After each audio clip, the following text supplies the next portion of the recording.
नमस्कार दोस्तों, मैं राकेश कुमार आप सभी का स्वागत करता हूं मेरे इस चैनल में। और आइए आज हम पढ़ते हैं क्लास 9 का चैप्टर नंबर 1। चैप्टर नंबर 1 जिसका नाम है संख्या पद्धति। जिसका नाम क्या है? संख्या पद्धति। ये लो जी, अपन देखते हैं इस चैप्टर के बारे में। संख्या पद्धति होती क्या है? संख्या पद्धति को इंग्लिश में कहते हैं नंबर सिस्टम। अब देखो, नंबर सिस्टम के बारे में देखेंगे कि कौन कौन सी संख्याएं होती है, कितने प्रकार की होती है, किस संख्या की रेंज कहाँ से स्टार्ट होती है। तो सबसे पहले अपन ने पढ़ा, देखो अपन ने स्टार्टिंग में पढ़ा प्राकृत संख्याएं। स्टार्टिंग में अपन ने क्या पढ़ा? अब स्टार्टिंग में अपन ने पढ़ा प्राकृत संख्याएं। अब देखो प्राकृत संख्याएं क्या होती है। प्राकृत संख्याओं को इंग्लिश में कहते हैं नेचुरल नंबर। इंग्लिश में कहते हैं नेचुरल नंबर। अब इन प्राकृत संख्याओं कौन कौन सी संख्याएं प्राकृत संख्याएं होती है ये देखते हैं अपन। तो देखो, प्राकृत संख्याओं को अपन प्रकृति से याद रख सकते हैं। प्राकृत संख्याओं को किससे याद रख सकते हैं?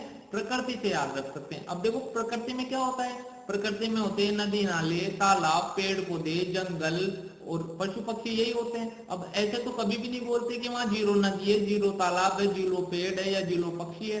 ठीक है, अपन ऐसे ही बोलते हैं। मिनिमम जो न्यूनतम बोलेंगे वहां एक बोलेंगे, एक से नीचे का कभी भी नहीं बोलेंगे। तो यानी प्राकृत संख्याएं नेचुरल नंबर कहाँ से प्रारंभ होते हैं? यानी नेचुरल नंबर 1 से प्रारंभ होते हैं। और बोलो ये कहां तक भी जा सकते हैं भाई? कितनी भी नदी हो सकती है, कितने भी तालाब हो सकते हैं, तो ये कितने भी नंबर हो सकते हैं। यानी नेचुरल नंबर प्राकृत संख्याओं को याद रखने का तरीका है प्रकृति से। और इस प्रकार अपन नेचुरल नंबर की जो क्लास होती है 1 से लेकर अनंत तक जाती है ये। अब इसी प्रकार अब देखो, प्राकृत संख्याओं के बाद आती है पूर्ण संख्या। प्राकृत संख्याओं के बाद क्या आती है? पूर्ण संख्या। अब देखो, इस प्राकृत संख्या में ही कुछ ऐड कर दूं मैं तो पूर्ण संख्या। अपूर्ण संख्याओं को इंग्लिश में कहते हैं होल नंबर, इसलिए मैंने इसको दर्शा दिया W से। प्राकृत संख्याओं पूर्ण संख्याओं को इंग्लिश में कहते हैं होल नंबर। होल नंबर तो मैंने इसको W से दर्शा दिया। अब बोलो, इसमें प्राकृत संख्याओं में क्या मिलाया जाए कि वो पूर्ण संख्याएं बन जाए? तो प्राकृत संख्याओं में ये देखो जीरो मिलाते हैं, पूर्ण हो गई। यानी जीरो भी होगा इसमें, इसमें एक भी होगा, दो भी होगा और ये अनंत तक जाएगी। मतलब ये वाली संख्याएं भी अनंत तक जाएगी। तो मैं इसको ऐसे भी लिख सकता हूँ कि एक तो जीरो होगा प्लस उसमें पूरा क्या होगा? नेचुरल नंबर होगा। तो ये मेरी क्या हो जाएगी? ये मेरी पूर्ण संख्याएं हो जाएगी। अब देखो, इसके बाद आती है पूर्णांक नंबर। पूर्णांक संख्याएं, इंटीजर्स, पूर्णांक संख्याएं, इसको लिखते हैं पूर्णांक संख्याएं। अब देखो, पूर्ण संख्याओं में क्या मिलाया जाए कि पूर्णांक संख्याएं बन जाए? तो पूर्ण संख्याओं में बोलो माइनस का नंबर मिला दिया जाए तो वो क्या बन जाएगी? पूर्णांक संख्या बन जाएगी। तो यानी इसमें क्या होता है? प्लस का नंबर भी होता है और माइनस का नंबर भी होता है और जीरो भी होता है। तो ये मेरी पूर्णांक हो गया। आइए अब देखते हैं आगे, इसके आगे और कौन सी संख्या होती है। अब देखो, अब अपन पढ़ेंगे परिमेय संख्या। अब क्या पढ़ेंगे? परिमेय संख्या। परिमेय संख्याएं क्या होती है? पहले परिमेय संख्याओं के बारे में जानते हैं। परिमेय संख्या, तो देखो परिमेय संख्या किसको बोलते हैं? कि ऐसी संख्या है जिन्हें P बटा Q के रूप में लिखा जाता है। P बटा Q के रूप में लिखा जाता है। और जहां P और Q क्या होने चाहिए? पूर्णांक होने चाहिए। P और Q क्या होने चाहिए? पूर्णांक होने चाहिए। और Q किसके बराबर नहीं होना चाहिए? Q जीरो के बराबर नहीं होना चाहिए। यानी अगर ये जीरो के बराबर हो जाएगा तो वो में, अगर ये जीरो हो जाएगा तो हर में जब भी जीरो आएगा तो वो परिभाषित ही नहीं है ना। तो इसलिए ये क्या नहीं होना चाहिए? जीरो नहीं होना चाहिए। अब देखो, जो मेरी पूर्ण संख्याएं, पूर्णांक संख्याएं थी उसी में क्या मिला दिया मैंने? परिमेय संख्याएं बन गई। अब पूर्णांक तो जैसे 1 हो गया, 2 हो गया, 5 हो गया, 10 हो गया, माइनस का 10 हो गया, ये तो पूर्ण है। जैसे अपना 1/2 हो गया। अब ये तो 1/2 का मतलब आधा होता है। 1/2 का मतलब क्या होता है? आधा होता है। तो आधा तो पूर्णांक नहीं है, ना ही पूर्ण संख्या है, ना ही प्राकृत संख्या है। तो आधा, जैसे ये क्या होगी मेरी? ये तो Q का मान हो गया और ये किसका मान हो गया? ये P का मान हो गया। यानी P का मान भी पूर्णांक और Q का मान भी पूर्णांक। और देख लो, Q बराबर जीरो भी नहीं है, Q बराबर जीरो भी नहीं है। तो ये मेरी क्या हो गई? ये मेरी परिमेय संख्याएं हो गई। ये मेरी क्या हो गई? परिमेय संख्याएं हो गई। अब परिमेय संख्याओं को मैं क्या बोलता हूँ? रेशनल नंबर बोलता हूँ। परिमेय संख्याओं को क्या बोलता हूँ? रेशनल नंबर बोलता हूँ मैं। अब देखो, परिमेय संख्याओं का परास क्या हो गया मेरा? देखो, यहाँ माइनस का नंबर भी आएगा और ये माइनस का नंबर भी आएगा, जीरो भी आएगा, एक भी आएगा और प्लस का नंबर भी आएगा। पर इसमें क्या ऐड हुआ? जैसे अपना 1.2 है, ये क्या है मेरा? 1.2 को मैं ऐसे लिखूंगा 12/10। तो ये क्या हो गया मेरा? परिमेय संख्या हो गई। 12/10 क्या हो गया मेरा? परिमेय संख्या हो गई। जो अगर क्या 10 को अगर अपन पूर्णांक में ले सकते हैं क्या? पूर्णांक में ले ही नहीं सकते, क्योंकि 1.2 यानी पॉइंट वाला जो भी दशमलव वाली जो भी संख्या होगी वो पूर्णांक में नहीं आएगी, पूर्ण में नहीं आएगी और ना ही प्राकृत संख्याओं में आएगी। आइए देखते हैं अब ये परिमेय संख्या है। अब देखते हैं कि परिमेय के अलावा क्या बच गई, अब अपरिमेय संख्याएं बच गई। देखो अब देखते हैं अपन अपरिमेय संख्या। अब क्या देख रहे हैं अपन? अपरिमेय संख्याएं। अपरिमेय संख्याएं क्या हो गई भाई? जो वास्तविक संख्याओं में से जो जो परिमेय रह गई, परिमेय को हटा देंगे तो क्या बन जाएगी? अपरिमेय संख्या बच जाएगी।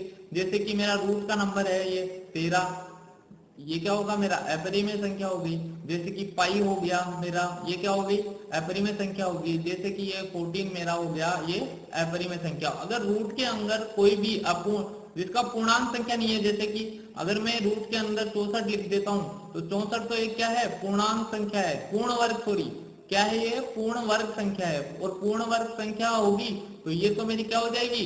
परिमेय संख्या हो जाएगी। अगर इसको रूट से बाहर लूंगा तो ये 8 आएगा, और 8 तो क्या है? मेरी एक परिमेय संख्या है। और देखो अब देखते हैं अपन, यहाँ अपने संख्याएं कंप्लीट होती है। अब इसके बाद अपन एक्सरसाइज के क्वेश्चन देखते हैं। आइए देखते हैं एक्सरसाइज के क्वेश्चन। ये देखो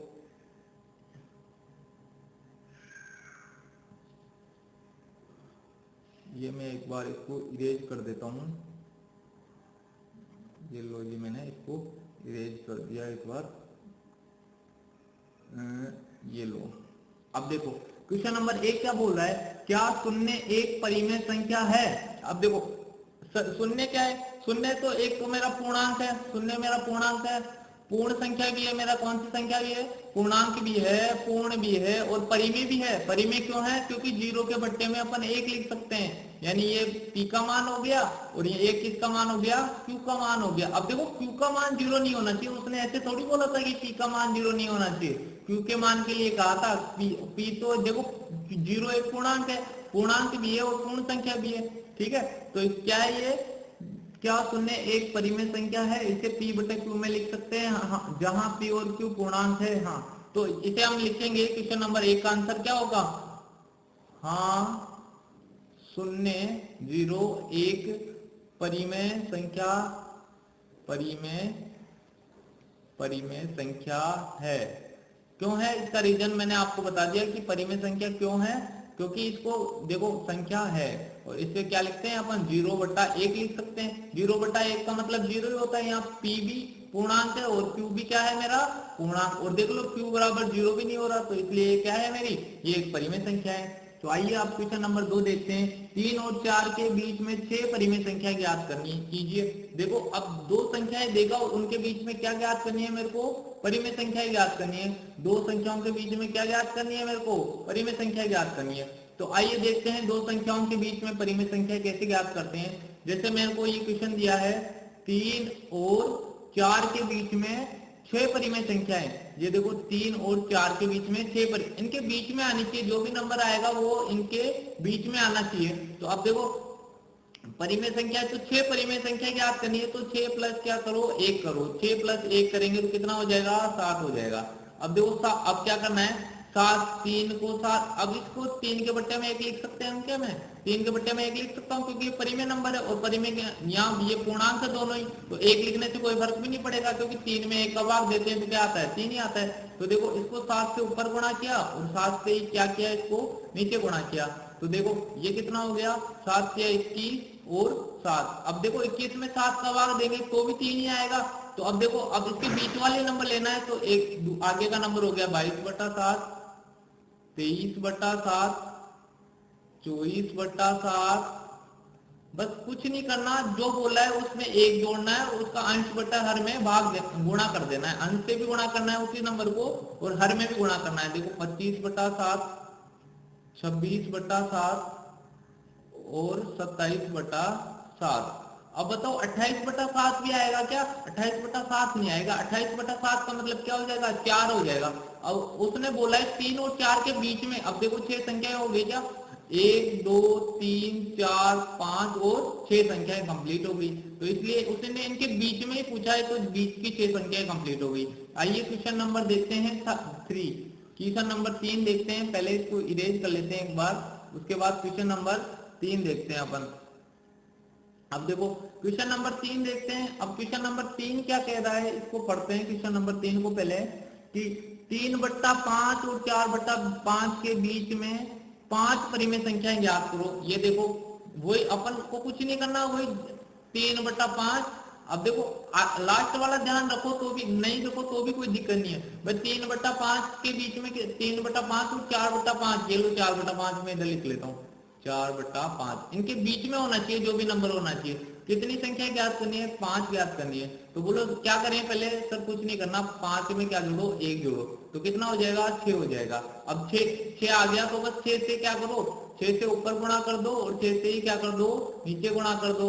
ये लो 6 से ऊपर गुणा कर दिया और 6 से ही नीचे गुणा कर दिया, तो ये क्या हो गया, 6 × 18 हो गया।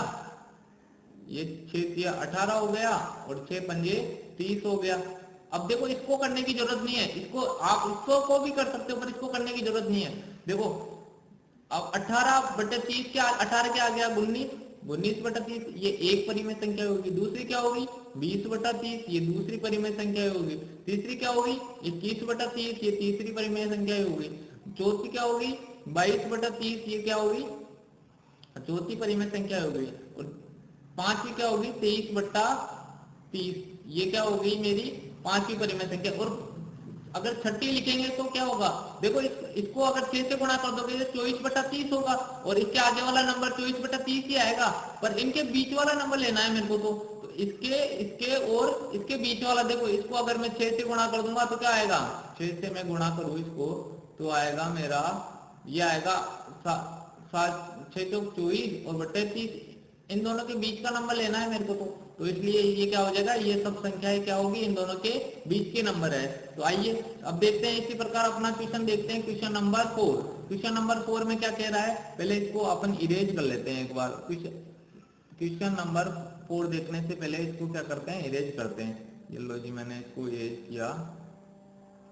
आइए देखते हैं क्वेश्चन नंबर 4 क्या बोल रहा है। अब 4 में देखिए, नीचे दिए गए कथन सत्य हैं या असत्य, कारण के साथ अपने उत्तर दीजिए। अब इसमें सिर्फ इतना करना है, बताना है कि कौन सा तो सत्य है और कौन सा असत्य है, और कारण भी बताना है कि सत्य है तो क्यों है और असत्य है तो क्यों है। तो आइए पढ़ते हैं अपन क्वेश्चन नंबर। प्रत्येक प्राकृत संख्या एक पूर्ण संख्या होती है। अब आप मेरे को बताओ, प्राकृत संख्या यानी नेचुरल नंबर, यानी कि नेचुरल नंबर, ये देखो नेचुरल नंबर में इसको लिखूं, नेचुरल नंबर तो क्या होता है मेरा, 1 से लेकर कहां तक जाता है, अनंत तक जाता है। पहले नेचुरल नंबर, प्राकृत संख्याओं को नेचुरल नंबर बोलते हैं। और क्या बोल रहा है, पूर्ण संख्या, ये लो पूर्ण संख्या, ये लो पूर्ण संख्या में लिखा, ये 0 मिलते हैं, ये क्या हो गई, पूरी हो गई, पूर्ण हो गई। तो ये लो, अब देखो अब क्वेश्चन, अब पढ़ते हैं क्वेश्चन को। प्रत्येक प्राकृत संख्या एक पूर्ण संख्या है। देखो ये प्राकृत संख्या, ये सारे नंबर इसमें है क्या, बोलिए ये सारे नंबर तो इसमें है। तो प्रत्येक प्राकृत संख्या क्या है, एक पूर्ण संख्या है। ये रीजन भी मिल गया मेरे को इसमें। पर अगर जो क्वेश्चन ऐसा होता, क्या प्रत्येक पूर्ण संख्या एक प्राकृत संख्या है, तो उसका उत्तर होता नहीं। क्यों नहीं, क्योंकि पूर्ण संख्याओं में 0 आ गया पर प्राकृत संख्याओं में 0 नहीं आता, इसलिए क्या होता, उसका उत्तर असत्य होता। पर इसने पूछा है क्या सभी प्राकृत संख्याएं पूर्ण संख्याएं होती है, तो उसका उत्तर होगा हाँ, सत्य बात है ये भाई, क्योंकि ये सभी पूर्ण प्राकृत संख्याएं क्या होती है, पूर्ण संख्याएं होती है। अब देखो दूसरा क्वेश्चन, प्रत्येक पूर्णांक एक पूर्ण संख्या होती है। अब देखो, अब मैंने यहाँ लिख लिया पूर्णांक। पूर्णांक क्या था मेरा, पूर्णांक को इससे लिखा था मैंने, तो इसमें आया था माइनस का नंबर, और ये यहाँ से आ गया 0 भी आया था, और इसमें क्या आया था, इसमें प्लस वाले भी सारे नंबर आ गए और माइनस वाले भी सारे नंबर आ गए और 0 भी आ गया। तो अब क्या बोल रहा है, ये प्रत्येक पूर्णांक एक पूर्ण संख्या है। अब ये बोल रहा है कि ये वाले सारे नंबर इसमें है क्या, तो ये बात तो गलत है भाई, इसमें तो माइनस के नंबर तो है ही नहीं, इसमें तो माइनस भी है, 0 भी है और प्लस के नंबर भी है, पर इसमें तो माइनस वाले नंबर है ही नहीं। अगर ये उल्टा बोलता, क्या बोलता, क्या सभी पूर्ण संख्या पूर्णांक संख्याएं हैं, तब तो इसका उत्तर सत्य होता। परंतु ये कह रहा है क्या सभी पूर्णांक पूर्ण संख्याएं हैं, तो इसका उत्तर असत्य होगा। क्यों होगा, क्योंकि ये सभी नंबर इसमें नहीं है। इसमें क्या नहीं है, इसमें माइनस का नंबर नहीं है। आइए नेक्स्ट क्वेश्चन देखते हैं। प्रत्येक परिमेय संख्या एक पूर्ण संख्या है। अब देखो इसको एक बार मैं इरेज कर लेता हूं। प्रत्येक परिमेय संख्या एक पूर्ण संख्या है, ये लो मैं इसको सॉरी माफ चाहूंगा, मैंने इसको इरेज किया। अब मेरे को इसकी पूर्ण संख्याओं की जो ये मैं एक बार के लिए सभी को इरेज कर देता हूँ। अब देखो अब क्या कह रहा है, पहले वो लिख लेंगे। प्रत्येक परिमेय संख्या, अब देखो परिमेय संख्या है मेरा ये रहा रेशनल नंबर। परिमेय संख्याओं को मैंने रेशनल नंबर, ये लो परिमेय संख्या होती है मेरी रेशनल नंबर। माइनस भी होता है और क्या होता है ये यहाँ से जीरो भी होता है और ये क्या होता है और प्लस वाला सारा नंबर भी होता है। और एक जो बट्टे वाली फॉर्म होती है वो भी होती है मेरी, बट्टे वाली फॉर्म होती है वो भी होती है। ये तो रेशनल नंबर हो गया। और क्या बोल रहा है ये पूर्णांक, पूर्णांक यानी सॉरी पूर्ण संख्या बोला है। पूर्ण संख्या तो कहां से प्रारंभ होती है, जीरो से प्रारंभ होती है एक, और ये कहां तक जाती है, ये अनंत तक जाती है। देखो क्या बोला, प्रत्येक परिमेय संख्या एक पूर्ण संख्या है। बोलो प्रत्येक, ये पूरे नंबर इसमें आते हैं क्या, ये पूरे नंबर, ये वाले पूरे नंबर इसमें नहीं आते क्योंकि इसमें 1/2 3/2 ये नंबर परिमेय तो है, ये परिमेय संख्या तो है पर क्या नहीं है, ये पूर्णांक नहीं है। सॉरी पूर्णांक नहीं, सॉरी ना तो पूर्ण है और ना पूर्णांक है। तो इसने क्या करना है, पूर्ण संख्या के लिए पूछा है। तो ये वाली जो परिमेय की जो सारी संख्याएं होती है ना, वो ना तो पूर्ण होती है और ना ही क्या होती है, पूर्णांक होती है। अगर ये ऐसे कहता है क्या सभी पूर्ण संख्याएं परिमेय संख्या है, तो उसका उत्तर तो सत्य होता, क्योंकि ये 0 1 2 अनंत तक जाती है ना, तो ये सारे नंबर इसमें भी है, इसमें भी है। अब देखो ठीक है, तो यहाँ अपना चैप्टर नंबर 1.1 कंप्लीट होता है। अगर आपको मेरे चैनल से जो वीडियो प्राप्त हो रहे हैं उससे आपको थोड़ी भी हेल्प हो रही है तो आप अपने दोस्तों के साथ इस चैनल को शेयर कर सकते हो। Thank you.